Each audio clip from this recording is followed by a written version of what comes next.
In today's podcast, we have someone very special to me. Someone who has changed my entire life. Someone who is my first mentor. So the person where I learned everything about e-commerce. So his name is Nishkarsh, who is a founder of Calvin Rose, a luxurious men's apparel brand, and plus he is also a co-founder of the brand building, accelerator program. So I welcome Nishkarsh to this podcast, and it is a privilege to have you on this podcast. Thank you so much for accepting my invite and coming to my podcast. It's an absolute pleasure. Thank you for having me here. Yeah. All right. So let's begin. So, can you please share your story? Like, how did you become, like an e-com entrepreneur? Like, what is your story behind becoming an e-com entrepreneur? Hmm.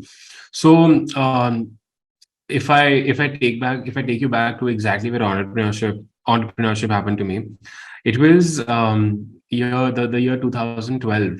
Actually, I was in my second year of engineering in 2012, and I realized that engineering isn't really my cup of tea, and I wanted to do something wherein I could make money, have freedom, and all of that. So I started searching for ways to make money on the internet on Google. Then in the next 3 years, I tried multiple things like blogging, affiliate marketing, publishing books on Amazon Kindle, and all of that.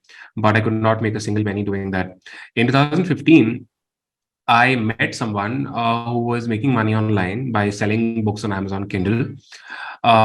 He mentored me, and then he's a great friend now. It's been such a long time.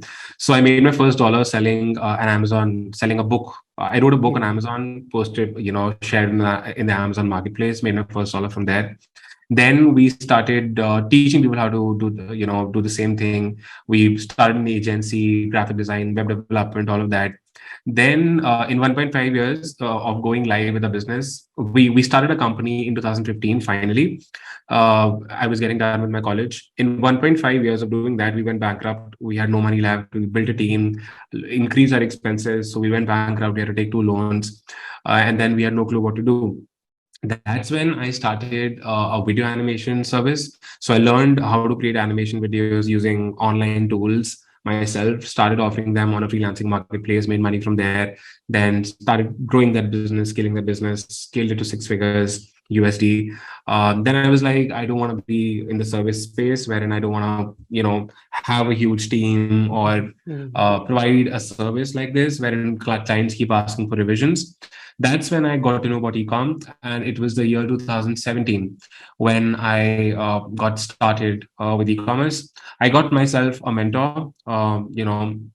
His name is Manny. He's from Florida, US. Paid him $10,000 for it, just for his coaching, and I kept around $2,000 to spend in ads. This is way back in 2017. Went live, started, tried drop shipping, general drop shipping from China did not work for me. In the second month, I started doing print on demand or POD, and we had some really good success. We crossed six figures in the month of May 2017. And then from that point on till this point on, we've done close to more than $4.5 million in sales, just to drop shipping. And in 2021, I started Calvin Ross. Calvin Ross, like you said, is a men's luxury, actually a men's and women's luxury apparel brand. We recently started doing women's as well, wherein we're selling in the US, we're selling worldwide, and then we're also selling in India. And the brand's done more than 3 crore rupees in sales in the first 1 year of going live. I'm pretty grateful and pretty happy about that. So currently, most of my focus is on building the brand with my team. So building it one step at a time. And yeah, that's my story with ecom. Mm. All right, all right. Okay. So it was a pretty long journey actually. So I have this one question. Like I want to ask you from the, what do you say, from the beginning time. So I started my journey from, the 5 day ecom freedom challenge. Then I joined your DD program. Then, then to BBA. So even for me, it was a very long journey with you. It's been almost like 2 years with you. And so what I noticed is that you are someone who keep very positive mindset. Okay. So a very positive entrepreneur mindset. So what is the secret behind this? Because like I have seen you from from the beginning of starting the Calvin Rose, because that's when I started. Okay, it's not just you gonna do things, like overnight. So it takes some time. So you have been sharing all your, journey, like how you do it step by step, like every single, like it takes a lot of months, and you're sharing the journey in the, the weekly Q&A calls and everything. So how do you keep this positive, entrepreneur mindset? So honestly, there are no secrets with this. Even I get negative. Even I face failures and issues, and there are no tricks that can always keep you positive. Like at times, you can yeah, you can see YouTube videos, you can learn a few things here and there. You can fool yourself to keep yourself positive, but it just doesn't really work out. What I've understood is that you just got to do what you got to do. It's as simple as that. You just got to do what's needed. um, like I heard I was seeing a video from Sadhguru wherein Karan Johar asks him a question about that do what you love or love what you do, something related to that. And the answer that Sadhguru gave was so simple, and I think it would really make sense for me to share here. He says that if you're intelligent, you're gonna do what keeps you positive and what you love. But if you are a genius, you'll just do what's needed. And this really vibed with me because I've understood that you just got to detach your emotions from these things, Mm-hmm. and you just got to do what's needed. You just got to do what you got to do. And a lot of times you don't have to be positive. Even if you're neutral, it's okay. Like being negative is fine. You can be negative, but then you want to sit with yourself and figure out why the hell am I getting negative. Get yourself to at least being neutral or positive, and then Positive. just doing what's needed. That's how I approach this. Okay. So you just told, like you faced a lot of failures, all these stuff. So Yeah. what is your approach to facing? So let's say you faced a failure. Okay. So let's say things didn't go as per your plan. So what is the first step? Like you gonna uh stay negative for how long, or you just, like what is a blueprint? Like I know like you shared this blueprint in the DD Mastermind. So that's why like I'm asking. So it could help a lot of people. So how Yeah. do you approach a failure? So again, like things keep changing, and I think that we keep growing as entrepreneurs and Mm-hmm. as individuals. How I deal with failure right now is that if something doesn't work out, and it happens like all the time, there are so many campaigns, so many products that we launch don't work out, and let's say so many things we test that Mm-hmm. don't work out. And a lot of these things are things that we spend a lot of time, effort, and money and energy on. So even if things don't work out and if we fail, I just see it as a great thing, because I just tell myself, great, at least now I know that this does not work. Because otherwise I would have procrastinated. I would have always had that thing on my to-do list, that I'm going to do this sometime, I'm going to do this sometime. At least I did it fine, I failed at it, but now I've removed one thing from the list that I thought would work. So this means that things are becoming lesser complicated for me, because now I have lesser and lesser things to try to level up my game. So that's Mm-hmm. how I see failure. Got it. Yeah, I'm not saying that it doesn't feel bad. It doesn't. Yeah, of course I'm human. It definitely does Yes. disappoint you. It makes you feel bad. But then if you approach it from this mindset, fine, I gave my best, did not work out. So what? Mm-hmm. Let's just move on. That's how I see it. Yes. Got it. Got it. Yes. Yes. So, my next question will be, like, so, do you have any morning routines or habits you follow? Something like meditation, like something like that. Do you have Okay. anything like that? So there was a proper there was a good stage, a good time span of my life, especially when I was starting out, wherein I was totally into morning routines and reading, these books, the Miracle Morning, and I haven't read the 5 a.m. Club, but I've heard about it. I understand the concept, of course, Mm-hmm. and all of these things. And I also tried all of that, and it feels good and everything. But I realized that it did not really work out for me. I mean, I wasn't able to sustain it because I thought that I was pushing myself too hard. And then Mm-hmm. I just promised myself that I'm just going to do what works out for me. So one thing before I share my morning routine, before I give you an idea about it, I just want everyone to know that don't just let people sell you on the idea of having a morning routine that works for them. You got to figure out what's working for you. What's working for them might work for you, for sure, nothing wrong with that. But don't push yourself to do things in a way that's working for someone else. You can take inspiration from it, but it's your life and it's your morning. So you gotta see what works the best for you. Now, what I do personally is I just keep it simple. I wake up around 9 in the morning, somewhere between 8:30 to 9 usually. I sleep around 12 or 1 in the night. I go for a walk or a jog in the morning to a park which is near where I stay. I eat a healthy breakfast outside the park. So we've got these vendors who give sprouts and vegetable juice and all of these things, Mhm. healthy stuff. So I usually just get them packed and I get them home and I have them with my wife and with my family. Then I just get to work. I freshen up and I get to work. And then once I'm done with my work, I reach home around. I mean, you asked me for the morning routine, but I'm kind of giving you the entire Mhm. schedule, I know. Mhm. But then what I'm trying to Yeah. say is I keep it super simple. And then once I'm done with wrapping up work, I just go home and I spend time with my family. But usually in the morning, it's simple. I just get my me time by going to the park, wherein I'm in the middle of greenery. I talk on the call, talk on the phone sometimes with a friend or a business associate. I talk to my own self. So that my morning routine is more about self introspection in the way it works for me. The park is usually empty Mhm. when I go there. It's so green, and sometimes I would talk to someone. Sometimes I would, very rarely I would listen to a podcast or something, very rarely. But sometimes if I see the need and if I feel I'm looking for something like that, then I do it. So it depends on my frame of mind. But my morning routine is usually around this, if it makes sense. Mhm.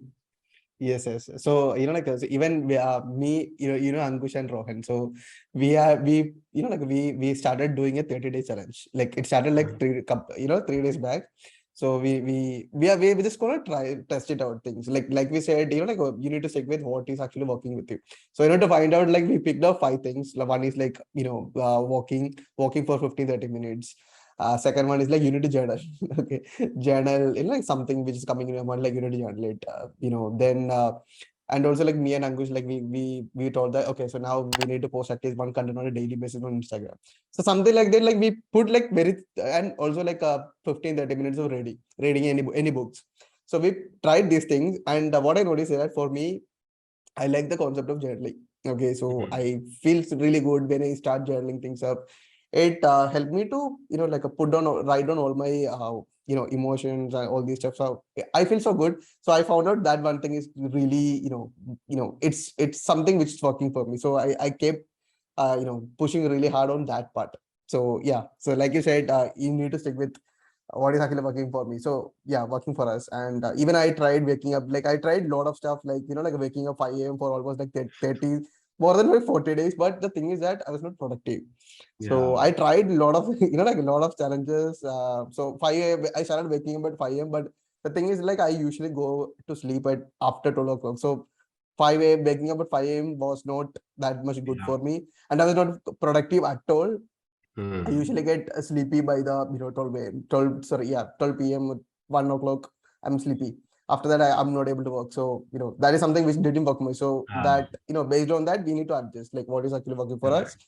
we need to adjust it. Yes. Yeah, and Right. in Okay. It's, adding to that, journaling also helps. So when I start work, I do journal myself.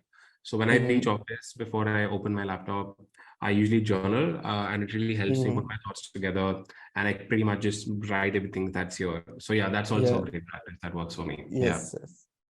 All right. Okay. So now let's move on to the the main part, the e-com stuff. Right. So I know like the main focus, or if you like if someone asks you like what is your biggest strength, so I know that you're gonna say that it's either it is in when POD it is like design research, then in unit is like ecom it will be product research. This is what you are mainly focused on it. So like so how do you approach this game? So how do you find winning products, or how do you what is a step by step procedure you follow to find good products or winning products? Yeah. So with product research, I always keep the branded approach. So what I would do Mm-hmm. is, I would simply find competitor brands in the niche that I want to enter or in the niche that I'm already am. So I'm gonna do Google searches like a customer, that if I'm a customer in within this niche or within this category, what would I be searching for? So my intention of doing all of this is to find is to create a list of competitor brands that are already killing it in this niche. So I'm going to do Google searches. I'm going to use competitor spy tools like SimilarWeb or SpyFu, or ad spy tools like Big Spy. um, you know or I would just do some hashtag searches on Instagram, or I would find my competitors on Instagram, follow them, and see their related Instagram accounts in there. So these are the kind of things that I would do here. So my approach is to find competitor brands within my niche, and then once I have a list of these brands in front of me, I'm going to see their bestsellers. I'm going to go to their websites. I'm going to see their bestsellers. I'm going to check their ad libraries. I'm going to see what kind of products or designs are they selling right now. I'm going to see their Instagram tagged images to see what kind of products people are wearing that they're selling. I'm going to see their recent launches, and I'm going to take inspiration from there. So the overall approach is to find competitors through multiple sources, create a list of them, and take inspiration from their bestsellers. And then what I'm going to do is I'm going to find suppliers that have those kind of products. If I'm doing drop shipping or selling a physical product apart from POD, I'm going to talk to suppliers. I'm going to ask them, what all products do you have? What's selling the best for you? Show me your catalog. So, and then I'm going to get product ideas from there, before I actually move on to the Facebook ads part. Yes, yes, that is like a pretty much everything about the product research. Even like I remember like when I was starting with POD, like so you were showing this method. Like so in POD you were showing us like you need to go with Power Ads way, then like a Yeah. Facebook ads library part. So basically like I found like 2 to 3 stores like which is coming, like all their ads are actually coming in Power Ads page. So what I did, I noted down their Facebook page, their URL and everything, Mhm. like I kept it there. Then I started spying on the like a Facebook ads library, because when I was starting out, I didn't have much money. So Power Ads were a little bit costly for me that during that time. So I, Mhm. like what the hack which I did, I just pay $7. There was that time like we can just pay $7, get it for 5 days, use it, then cancel the plan. Then the next month I do the same thing with a new email ID. That is what I was doing. So I noted down these URLs of this popular website. Then I started spying their ads in the Facebook ad library. Yeah. So there was one page, like so they were like there, like so you can see like 15 ads uses creative, 25 ads they uses creative in Facebook Yeah. ads library. So I was, like whenever they're launching a new design, like I will also launch it. Like I was keeping on searching it, and like I will immediately get it done and like launch it. And through that, like that's how I find my first, second, and third winning designs. So this is Okay, like cool. something which I did in my initial days. Right. Okay. So my next question will be like, let's say, so you already done like almost like $5 million in sales. So let's say, like if you're starting everything from scratch from today, okay, so will you gonna start with a general store or a niche specific store, and your reason for your like reason for it? It depends. So if I would be super clear about what niche I want to enter, if I'm super duper confident that this niche has potential, and I have a great idea about the kind of products that I should be selling in this niche, if I've been able to find a great supplier that serves that niche, then I'm definitely going to start with a niche store. But if in case I am not really clear about that yet, if I'm not sure what niche I should enter from day zero, I'm just going to start with the general store. And I'm going to test multiple niches that make sense to me. Then I'm going to identify what kind of niches and what kind of products are working for me. And once I find multiple winning products within a niche, that's when I'm going to think about transitioning into that niche completely. So before building a separate store for it, I'm going to ensure that this one specific collection, this one specific niche is working great for me within my general store, and then I'm going to go niche. Yes, yes. So how should someone evolve their general store into let's say like they have some winning design. So how should someone evolve from general store to niche specific store? So what are things you will keep in mind while doing so? Got you. So what I'm going to do is, again, if you're doing a general store, you just want to test and focus on finding products that or designs, let's say, that are making you profitable. So what I'm going to do is I'm going to find niches, multiple niches that make sense to me. I'm going to pretty much test, what shows up, what I feel has a potential to sell, based on shares, based on data, based on different things that like if we talk about designs, I always tell my clients that and I'm sure you also do, that the designs should have a wow factor, have an emotion, all of that, Mm-hmm. humor, nostalgia. Mm-hmm. In Mm-hmm. products, the wow factor. So I'm going to test all of them out, and then I'm going to figure out that which niche and product has the most potential, like I just said. And then I'm Mm-hmm. going to do more of that on my existing store. So I'm going to build a collection. I'm going to try multiple upsells. I'm going to send separate emails to people who bought that particular bought products from that particular collection, just to ensure if this niche or this collection that I created, if it's worth transitioning into completely, if it makes sense, I'm going to transition into this. And we've pretty much taken the same approach with Calvin Ross. Like when we went live, we tested multiple kind of designs in shirts, let's say multiple kinds of shirts, and we really had no idea what kind of shirts are going to work. So we tested everything. We tried formals, we tried plains, we tried checks, we tried prints, we tried a lot of different stuff. Very recently we tried women's, and then we're trying women dress shirts, a lot of stuff. And then we realized, okay, this is what really works the best in India. This is what's working the best for us in the US. And then we started doing more of that. So now when you see if you on the level of the US store, there's a particular kind of products or the particular kind of shirts we sell. And this, so we're kind of, we've transitioned ourselves into a niche store for calvinross.com. And it's the same for India as well. Although in India, because the market is so huge, we're still testing a lot of things out. But, we've kind of niched down a lot in comparison to, how we started back then. Yeah, exactly. Right. So even, even same thing happened to me. So, I had so when I was starting out, mom niche was working for me. So I started more into mom niche. Then again, suddenly one mother-in-law design also started giving me good sale. So basically my audience was more populating into 50 plus women. So I was doing more, and suddenly after 7-8 months, mom, this niche stopped working for me. Then I started different niches and found one more niche. So that's when then I got 2 to 3 winning designs in the new niche. Then that is the time I joined the one-on-one mentorship with you and Mukul. So there, so he started, okay, so now you have this much winning design. So now now it's time for you to build a, so if someone is coming to your store, they should feel that, okay, so this store is serving only this particular audience. So he told me to shift, you need to change your, everything should be changed. And, I put everything, all my old niches, like mom niche, dad niche, all this stuff in the family category, then rest everything, I put it in the, base, everything related to my niche stuff. So, that's what I did. And so when someone is actually coming to my store, they will say, okay, so this store is only serving this particular audience. And that there is a lot of advantages, trust is really high in that case, plus, average order value plus repeated customers really high in that case. So that's what one thing, the very first lesson I learned from Mukul during the one-on-one. Right. Okay. So, okay.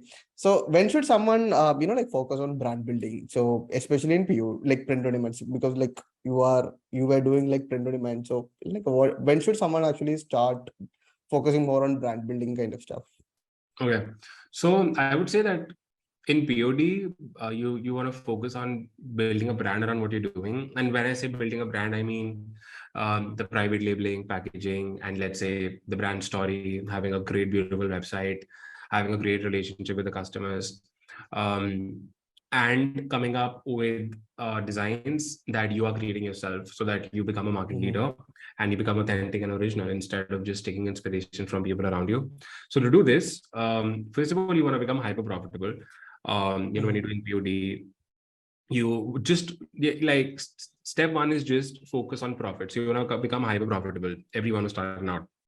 Then you want to master the art of coming up with fresh designs that work, so that you want to learn the process of coming up with your own codes, coming up with your own designs, getting designs made, letting the designer know what all you need, trying the same codes on different products and seeing if it's working for you or not.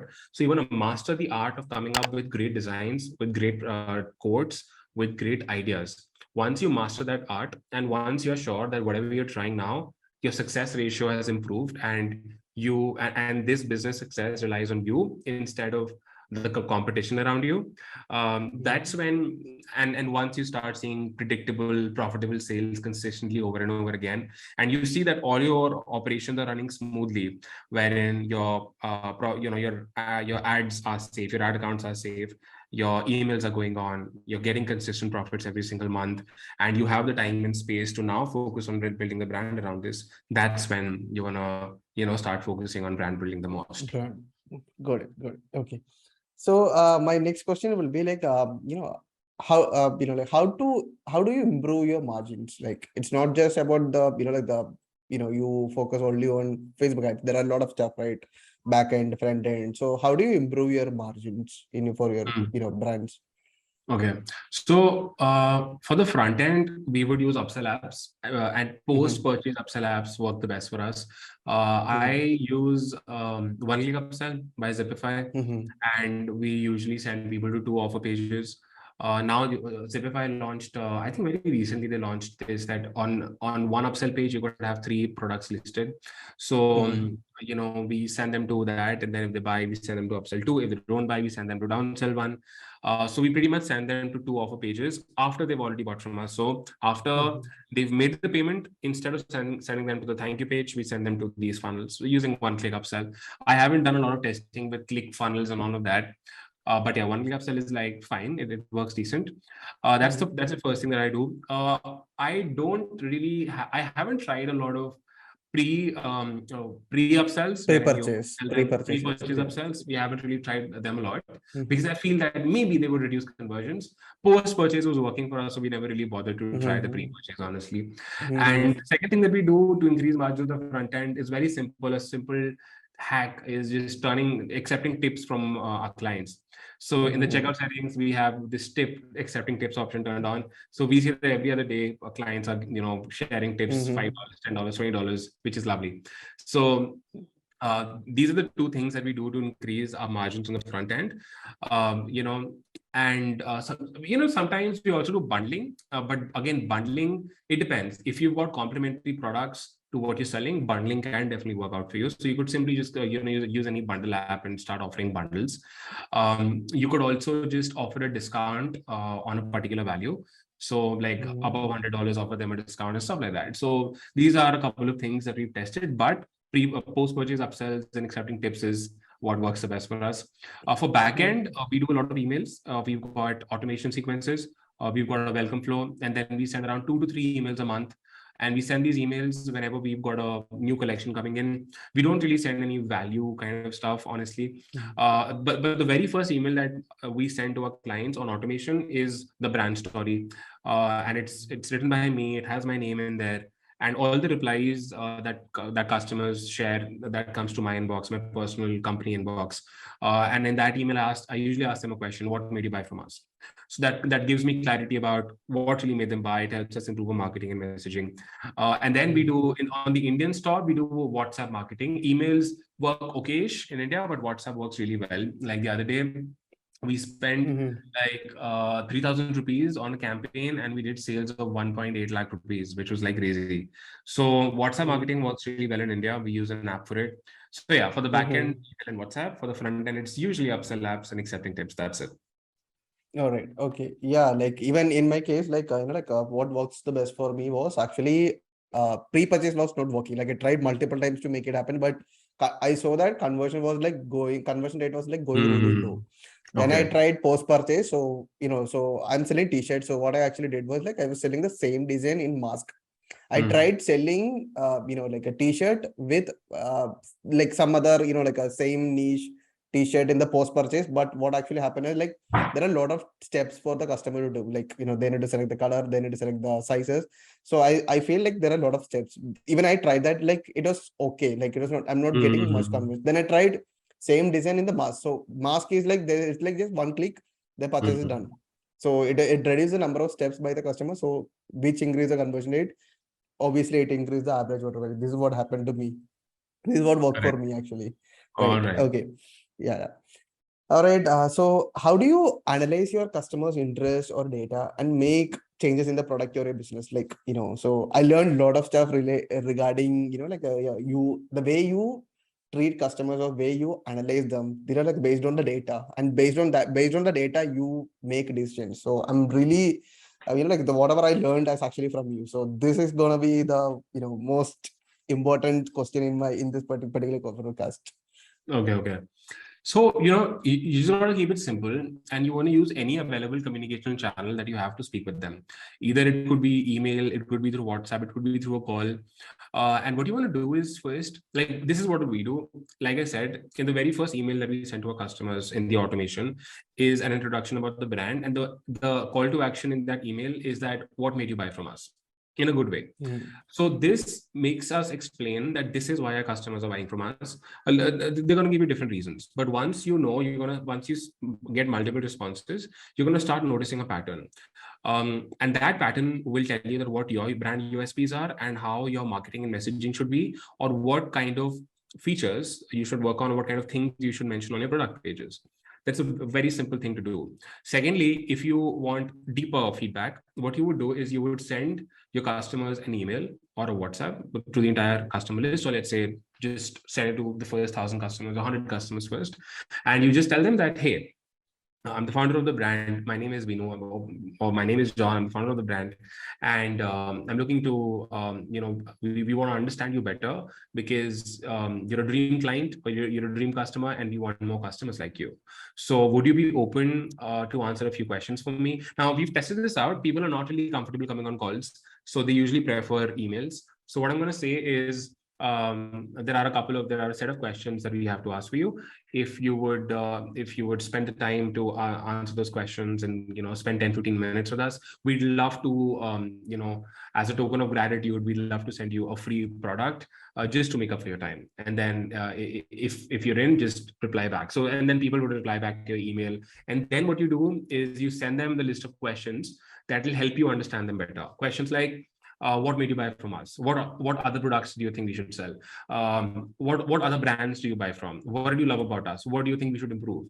What kind of NPOD, what kind of quotes would you like to see on our t-shirts? Or let's say, where else can we use this design that you got? On what other product would you like to see it on? So you're going to ask them these kind of questions, and you're also going to let them know that please answer in detail and stuff. Or you would also ask them to share a product image, although that's a separate discussion. But anyway, so. And then when people reply to you, if you're convinced with the responses, if you feel they've made the effort, great, just send them a free t-shirt as you promised. If you feel that they've just given one word responses, let them know that, hey, could you please be a little more detailed here? And once you're done getting all the information from them, just send them a free gift. So this is pretty much what we do, and the data that we get from here, we use that in our marketing and our sourcing and our research. And it really helps. It really helps. Like, my customers for the brand that I run, they've told me about my competitors that I had no idea about. No matter how much research I did, they've told me about the brand competition. In fact, 2 days back, a US customer, he sent me 5 brands that he has products for. I asked him, he did not send it randomly. I asked him, and customers now send me screenshots of the products we're launching, telling me how great they look. And this particular customer sends me, he tells me that you want to start this product line. He keeps recommending me, start this product line. And we're actually focusing on that right now. So this really helps you in improving your marketing, in doing your product research and your sourcing, and in the way you communicate to your customers, and in the way you share your USPs. It really helps. Yes. So even same thing happened with me. So what I actually did was, so very first thing, I transformed my general store into a niche specific store. Okay. Then what I actually did was I started spying on, the people who are actually engaging on ads. Like I started visiting their profiles every single day. This is like a 1 hour routine for me. So I was doing this, and I found a lot of patterns. Okay, so some people, even though I was not into that niche, like people were actually interested in that. For example, the people who are buying from me, they were interested in one pattern was like Christianity. Most of the people who are like, anyways, like I was targeting 50 plus women, and these people were more into Christianity. The post they share was actually related to Christianity. Few people were they also share content related to baking, cooking recipes, which I never know. I didn't have any kind of idea, even though my niche is like something different from what what these are actually. Some people are into American football, and another thing I noticed, they, most of the people, they have either the profile picture or their cover image could be with their grandkids. Okay, this is something like, so which I never had any idea of it. Then what I actually did, I started picking the first one, like Christianity. Then, even though my niche is different, I started using this like Christianity related interest in my ads, which reduced my cost per purchase to less than $2, which I never had no idea. So like $2 in 2022 in cost for CPP, which is like very hard to get. So, like then what I actually did was like I started doing and started, finding a lot of codes in Christianity, combining it with my niche. So that's when I started, like focusing on bringing up, my main niche with Christianity niche. And I did this, which brought my entire store. With that design, like I did or more than $100,000. So if I didn't spy on those customers, like I would have never got any kind of, results like that. So, that's what actually needed. So basically, like your pixel will be more optimized with this kind of data. So, so you should be really good at playing with that data. So, now I started, like coming with my own codes, like combining Christianity. I started researching on Christianity related interests and trying to merge my niche into it. So which will, like that will give me much more advantage. That will give my, what do you say, uniqueness in my codes. So that's what I am focused right now. And also not only that, currently like I'm selling, like so I haven't started it. So this is my plan for this month. A canvas of Jesus Christ. This Okay. is what, so understanding like what our customer is more into. So that's my focus currently on. And also like I needed to start doing the surveys. So like so I found like I was I learned this from you. Like you do a lot of surveys. So even I have the screenshot of you. I think in one Q&A call you shared the list of questions you Yeah, asked yeah, to yeah. customers. So yeah, I have the screenshot. Like everything with me.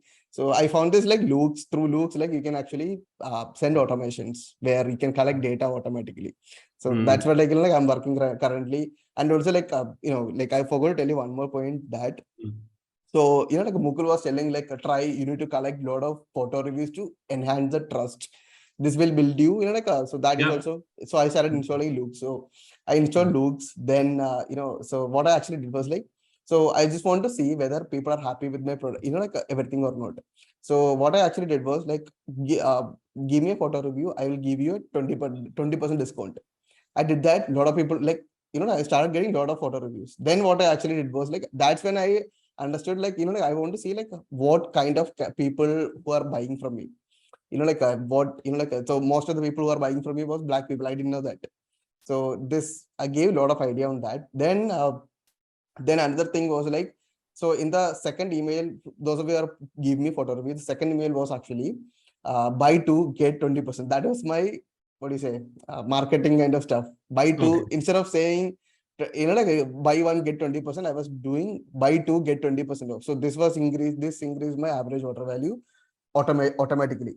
So people were, in order to use that coupon code, they were buying it again and again from me. So this gave me a lot of, increase my returning customer rate, plus increase my average order value automatically. So, this is what worked for me. Okay. That's interesting. Yeah. Thanks for sharing. Cool. Yeah. Okay. So next question would be like, how do you treat email or SMS promotion to your existing email list? And what are the things you keep in mind while doing this? Okay. So for emails and SMSs, we keep it simple. Like I said, we would only send promotional emails and SMSs when we are launching a new set of designs or a new collection. Or in fact, the last time what we did is we had like 20 designs that 20 new products that we got shot, 20 new designs here. But instead of launching all of them at once, we were drip feeding them. So we were launching 5 designs every week so that we could send emails every week to our customers, letting them know that we have 5 new designs coming up. So this way we would send like 2 to 3, usually 2 to 3 emails a month, with pure product recommendations, simple, keeping it simple, adding product images. And we do this, when we're launching a new collection, we don't really give any discounts. We just let them know that, this is what we're launching. We give discounts when we want to clear stock, or, when we want to sell something which is very, very old and, we've got stock for it. That's what we do it. And it's the same with SMS. So we're going to send SMSs while we're sending emails. So yeah, with email SMS promotions, we just keep it simple, and this is what we do. What I've seen is that, if you are launching and offering products that you are sure that your customer list is going to love, they're going to buy from you. You just want to let them know, and they're going to come running. In fact, the way Facebook works is that, of course, Facebook shows your new launches to people who've already bought from you, even if you're not remarketing to them. So a lot of times, a lot of our repeat purchases come from Facebook ads, because they keep seeing our ads, because Facebook knows, the pixel knows that, these people are existing customers. But yeah, with email and SMSs, this is how we approach this. Yes, yes. Yeah, like even I do, like I send like two toys, like once in a month, two emails. And Hmm. like the best thing which worked for me, like was actually like last Valentine's Day, I sent a random email. So like a Hmm. random, like I didn't like think about the like the what do you say, the contents in the emails already. Just gave them 20% discount of the entire store. Just send a random email, and that Hmm. one email has generated like more than $500 in sale. Like I was shocked. That's when I Okay. understood like, oh, this has some potential. Like so I need to focus on that. So then from that moment, like like I started searching on Google, finding few templates. Try testing it out. So which is actually like so like in like this is one thing which I learned from you. It is more easy to sell to an existing customer than to a new customer. Right. So this is one thing I learned. Like so that's when I started focusing more on this area, like your existing customer. Hmm. So yeah. All right. Okay. So let's jump into Facebook ads. Right. So if someone says that Facebook doesn't work anymore, like how do you see this? I know Okay. like you might have heard this question like many times. So how do you see this? Yeah, so I feel that Facebook ads will always work. You just got to adapt to the market and win it. Simple. Mm-hmm. So, people have been sharing this for ages now. Facebook doesn't know, whatever. Yeah, Facebook definitely will continue to change. Like it's very different from what it used to be last year or the year before Mm-hmm. that. But people have figured out ways to make it work. So you just got to adapt with where, Facebook is going in their Mm-hmm. world. Like people say that the cost per acquisition is going really high. Yes, it is, and with more competition, with as time passes, of course the cost to acquire a customer on an average will definitely go higher. So the way you adapt to it is increasing your margins, because the one who can spend the most to acquire a customer wins the game. So you want to increase your margins in there, increase your AOV, increase your lifetime customer value. Mm-hmm. A lot of times, especially during Q4, people complain a lot about ad bans, ad account bans, and all of that. So you want to have a really strong infrastructure in place that will ensure that you don't run out of business if your page gets disabled or if your ad accounts gets disabled. So you want to have the right infrastructure in place for that. So I would say that yes, Facebook ads will always work for people who are going to be willing to adapt with the way Facebook changes with time. Yeah, exactly. So, anyways, like as more competition comes, like the cost per acquiring customer keeps on higher. But it's all Mm. about, like I said, it's like you should be really good at mastering how to make more money from your existing customer. That's where we make more margins, I guess. Right. Mm. Right. Okay. So, Correct. yeah. So, how do you, like, how do you test with Facebook ads? Like, what is your testing strategy? Like, how do you, basically for your calendars, like, how do you do that? Yeah. So with our brands, what we do is we give it very simple. We go with 4 ad sets on the level of the campaign, $10 budgets each, ad set budgets. We go with single interests. We go super broad. Sometimes we don't use any interest at all. So we just keep it blank. And with every ad set, we associate 3 to 4 ads. The ads have the same copy, pretty much the same Mhm. copy, the general copy that works for us. But the creators are different. Sometimes you would use a video creative, but sometimes you would do a photo creative. In POD, I've seen in fashion and POD, photo creatives usually work the best. So we try multiple creatives with time, like we do influencer collaborations, we get creators from there. We do our own photo shoots, we get creators from there.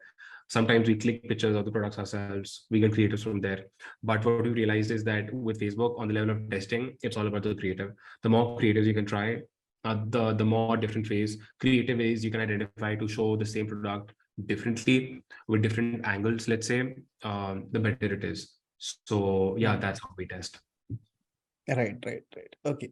So, so my next question would be like, how do you define your, like your audience in the ad set level? Like, for example, in POD, like we decide who's gonna buy it and who's gonna. So, what's your approach in that case? Like, how do you do it exactly?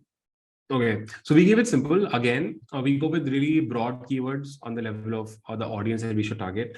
Like if I know that I'm selling, let's say, a pen, so I'm going to target the interest pen, or I'm going to Mhm. target, interest related to pens, let's say writing, or I'm going to target brands that sell pens. So I'm going to go for Pierre Cardin or Parker or Montblanc, let's say, the kind of brands that sell pens, the kind of pens that I want to sell. So Mhm. it's super direct. Like what we've seen is going super broad usually works the best with Facebook. Yes, yes. So so basically like why I asked this question because when I was starting out, it was very difficult for me to find interest and Ah, define the yeah, audience. yeah. So so I think it was like what I'm talking is actually in 2020. So but I don't know if someone asked this question and you were telling that, so you were showing it like write down who's gonna buy it and who's gonna wear it. So basically in POD you told that write down who's gonna buy it and who's gonna wear it.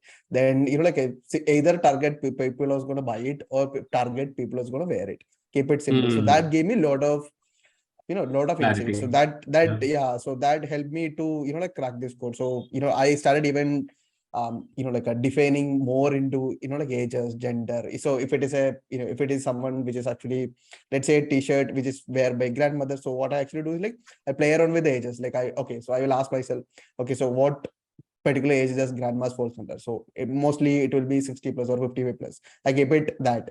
Then what gender does a grandma falls under? So it will be woman. Then what are the related interests?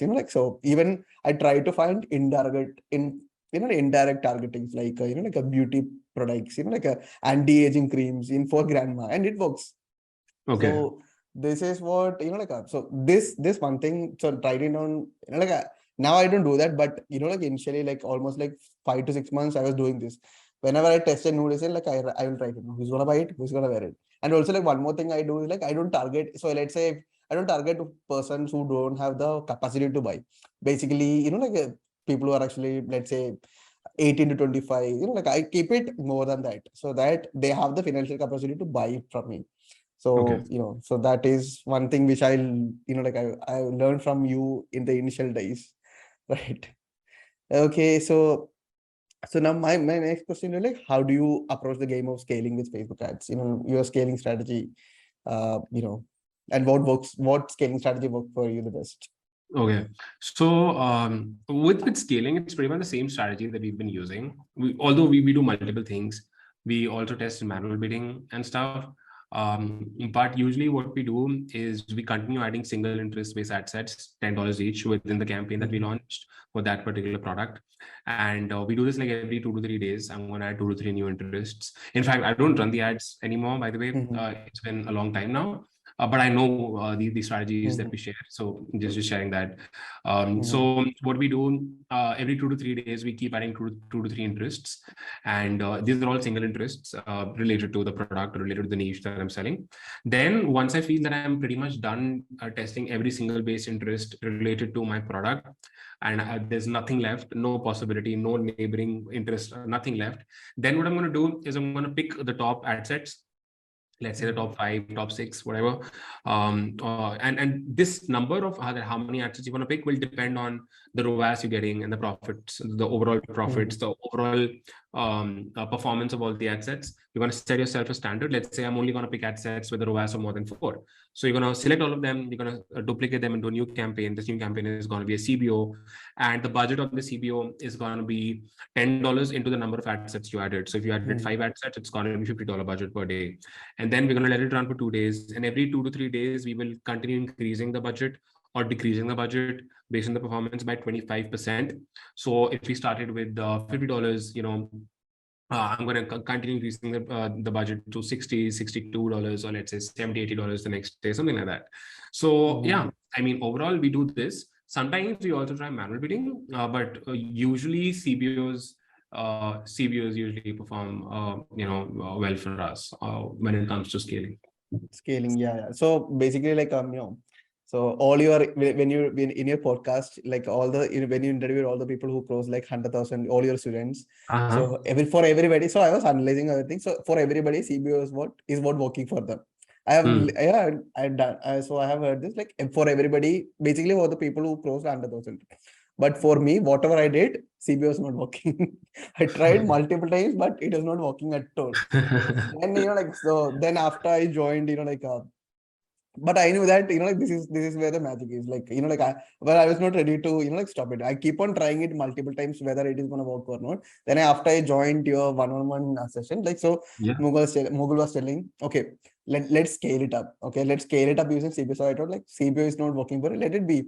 Let's try it out. So so he told, okay, so put the budget at $50. Let's see what is gonna happen.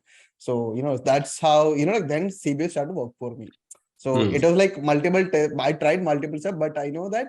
So one pattern I see in all the people who cross 100,000 in the, like in your, like basically your student, this is one thing, like for everybody, CPO is was Yeah, magic for them. Right. correct. And yeah. And also like I had this one more thing I want to share with you. So when I joined the one-on-one mentorship, like I was having this fear of losing money. Like so when I joined the, one-on-one mentorship, like I was proudly saying that, like I'm spending, like a $30, $40 on a daily basis. I'm generating 100 to, like a $150. I'm happy with that, like, so this is the mindset I was having. Yeah. And so he, like, so Mughal understood that is this one thing. So this guy, and I was not ready to invest in any single paid apps. That was the mindset. Like, I was seeing things as an expense. So why should I do that? Why should I increase the budget? So, like, let's play it safe. This is the mindset.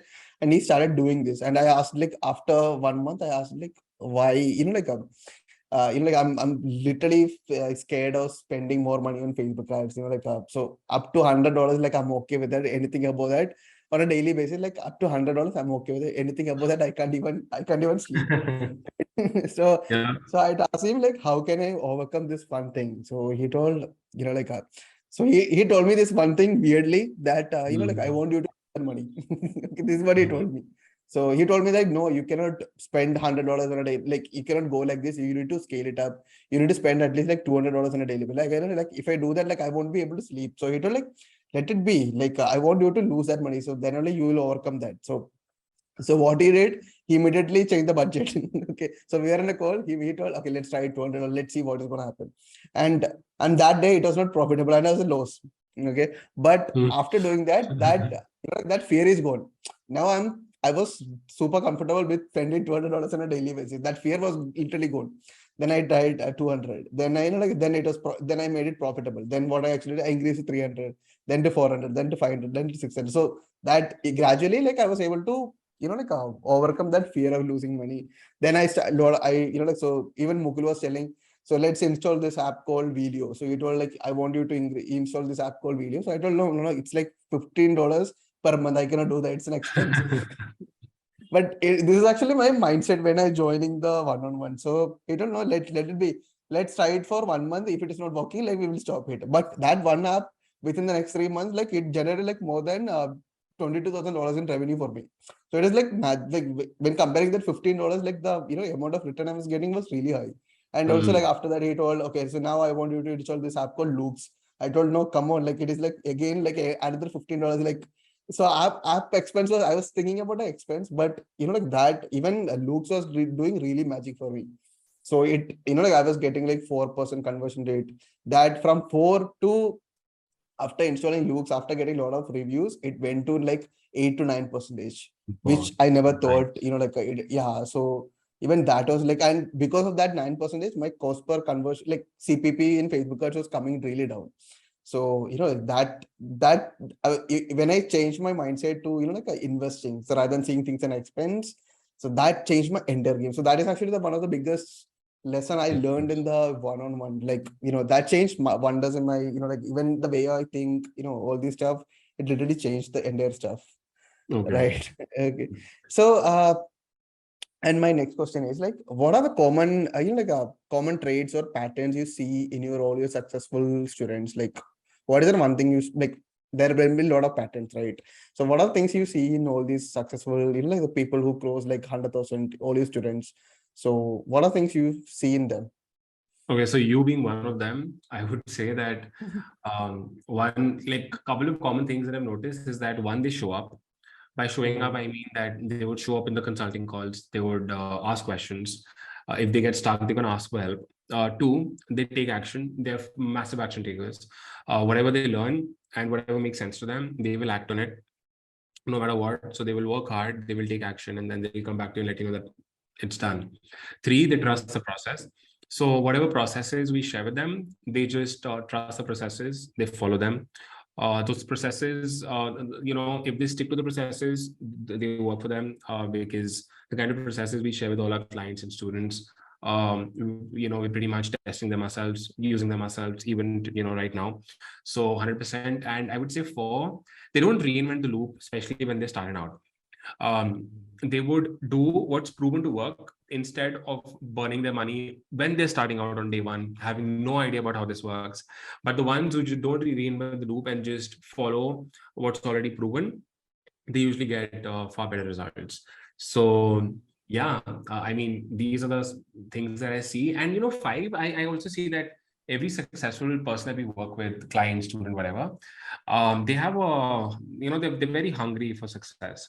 They have that passion, they have that fire that I really want this, I really want to do this. And they just don't stop, they don't settle, they don't give up. They just keep they just keep hitting over and over again. And I think this is the most important thing here. The ones who are not willing to give up, the ones who are not willing to settle, they always win the game.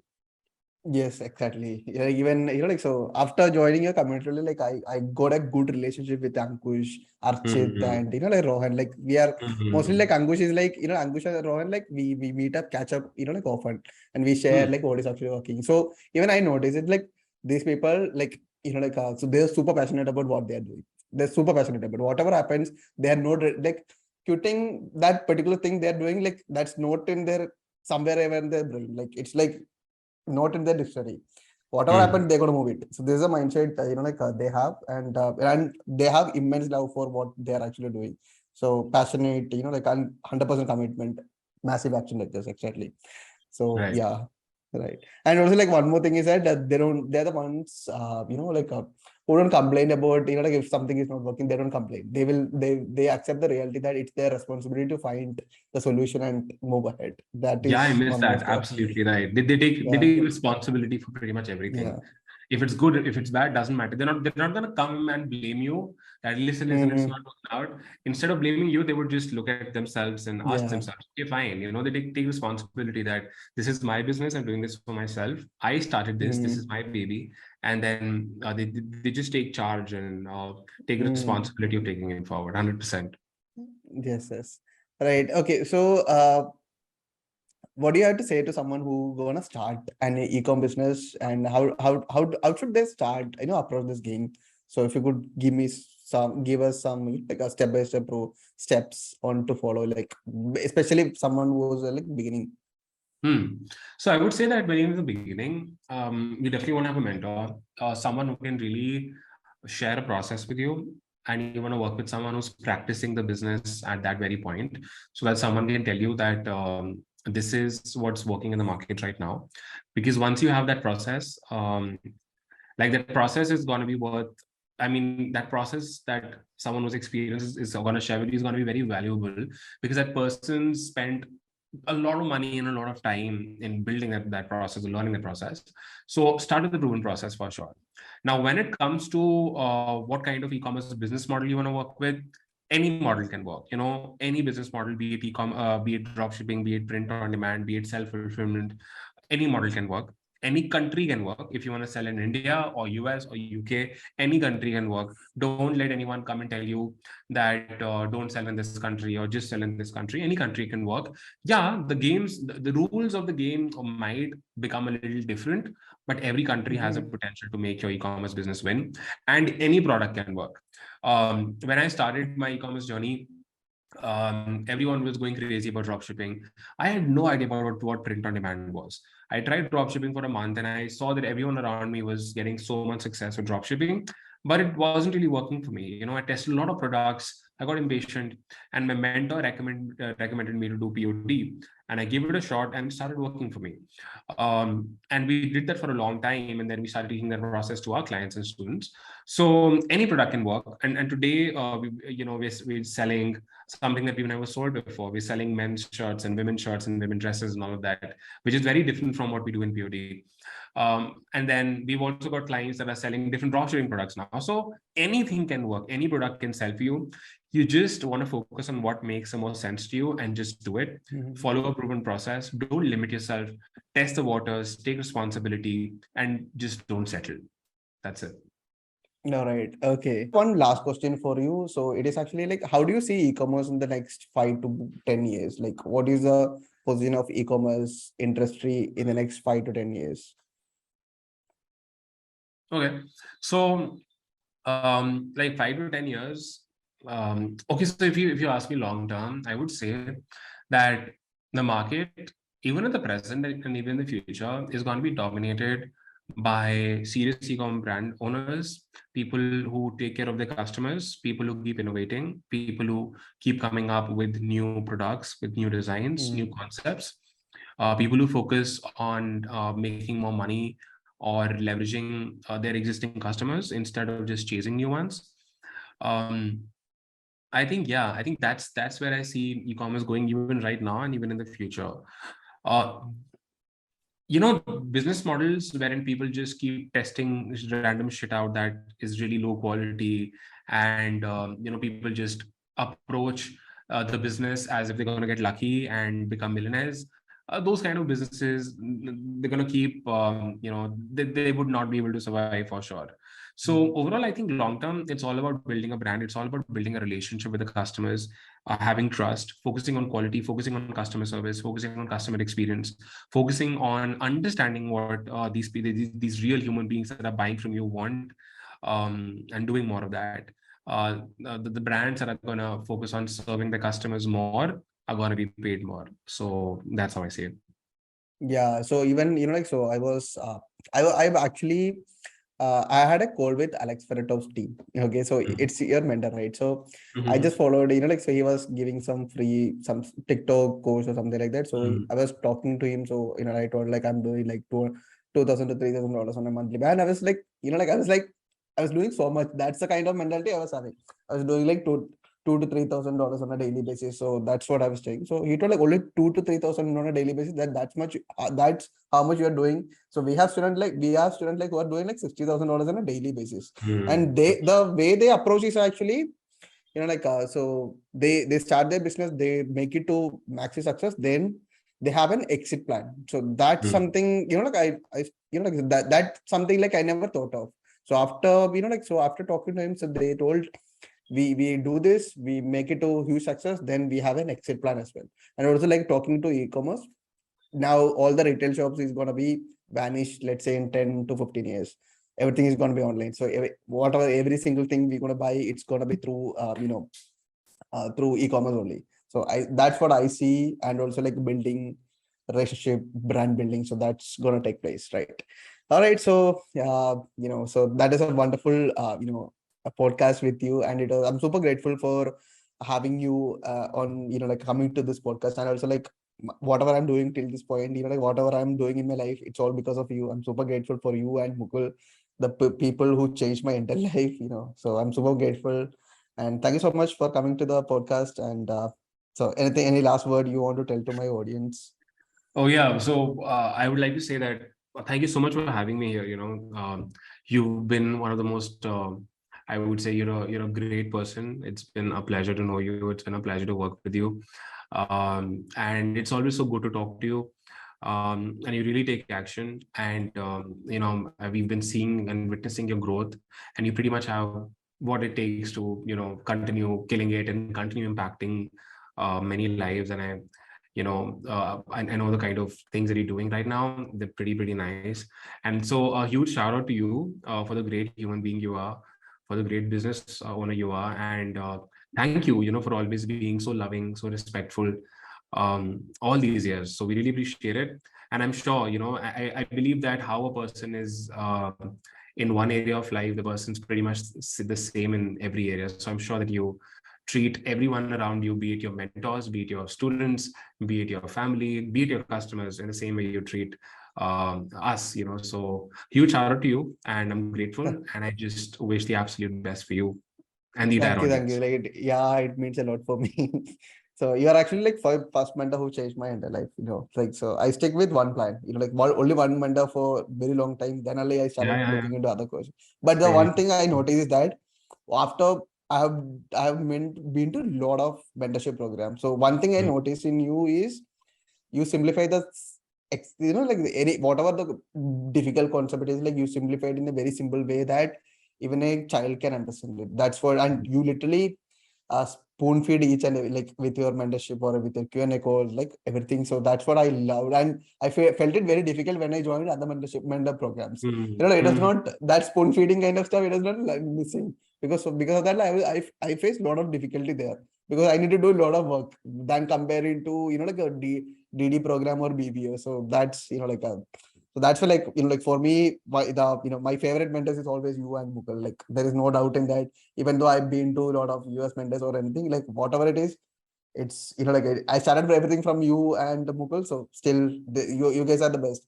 So even you asked me this, why did you buy, like why did you enroll into my course? So it's because, Yeah. like I felt, like I never been to any other mentorship or like I've never seen such kind of mentorship program, because which is like literally spoon feeding every single concept. Even if it is a single mouse click, you show it us. Like that kind of spoon feeding you guys do, like, which is phenomenal, which I never see, and the support you guys giving, like, so it's only thing we need to do is just take action. That's it, and it will definitely work for us.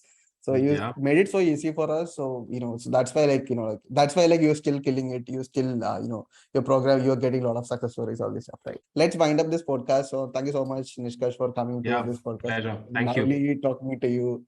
Thank Same you so here. much. Cheers. Bye bye. All right.